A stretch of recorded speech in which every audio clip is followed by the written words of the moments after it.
నిన్న సాయంత్రం మీకొక స్టోరీ చెప్పాను కదా! రియల్‌గా మన ఇంట్లో జరిగింది అని చెప్పేసి. దాని గురించయితే ఈరోజు మీకు కంటిన్యూ చేస్తున్నాను. ఒకవేళ ఇంకా మిగిలిపోయి ఉంటే నేను రేపటి వ్లాగ్‌లో అయితే కంప్లీట్‌గా ఎక్స్‌ప్లెయిన్ చేస్తాను. అప్పుడు చూడండి మళ్ళీ మళ్ళీ రిపీట్ చేయడం ఎందుకు అని చెప్పేసి. వాళ్ళింకా అంటే ఆ బియ్యం ఇచ్చిన తర్వాత లోపలికొచ్చి కూర్చున్నారండి. అంటే కొన్ని మాటలు చెప్తారు. మీ లైఫ్ బావుంటది. అది ఇది చెప్పేసరికి మనకేదన్నా సమస్యలున్నాయనుకోండి, వాళ్ళు కరెక్ట్‌గా చెప్పినప్పుడు సరే ఏం చెప్తారో చూద్దామన్న క్యూరియాసిటీ ఉంటది కదా! ఆ ఉద్దేశంతో సురేష్ గారు లోపలికి తీసుకొచ్చారు. వాళ్ళిద్దరున్నారండి. ఒకరు గురువుగారు, ఒకరు శిష్యుడు అన్నట్లు ఒక మిడిల్ ఏజ్ అబ్బాయి. 25 ఇయర్స్ అలా ఉండొచ్చు. ఆయనేమో బయట నిలబడుకున్నారనమాట. మధ్య మధ్యలో ఆయన ఏం చేస్తున్నారంటే వాటర్ కావాలి, పువ్వులు కావాలి, ఈయనేదో లోపల కూర్చొని చైర్‌లో కొన్ని కొన్ని చెప్తూ ఉన్నారనమాట.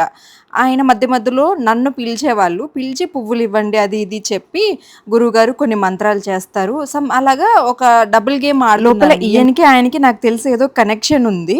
సో, ఆయన బయటికి నన్ను తీసుకెళ్ళి మెల్లిగా ఏదో ఒకటి చెప్తున్నారనమాట. నాకనిపించింది అరే!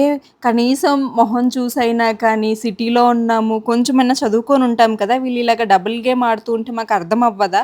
అంటే లోపల ఈయన ఏదైతే చెప్తున్నారో ఆయన ఇన్‌ఫ్లూయెన్స్ చేయడానికి ట్రై చేస్తున్నారు. అది క్లారిటీగా అర్థమైపోతుందండి. కానీ వాళ్ళలాగా అంటే కార్‌లో వచ్చాం కదా! నమ్మేస్తాం కదా! అన్న ఉద్దేశంతో ఉన్నారు. బట్ చూడ్డానికి సీన్ కూడా నమ్మేలాగే ఉందనమాట. ఎక్కడో దూరంగా ఉన్న ఒక టెంపుల్‌కి వెళ్ళాలండి. అక్కడికెళ్తే మీకు శాంతి జరుగుతుంది. మీకున్న సమస్యలన్నీ పోతాయి. అలా చెప్పారనమాట. సురేష్ గారికి కూడా అర్థమైందేమో మేము అక్కడికెళ్లి చేయించుకుంటాంలే అన్నారు. ఇంక నన్ను మళ్ళీ బయటికి పిలిచి మేడం మీరంత దూరం వెళ్ళలేరు. మేమిక్కడ 10,000కే చేస్తాము అని చెప్పేసి ఈయన నన్ను కన్విన్స్ చేయడానికి ట్రై చేస్తూ ఉన్నారు.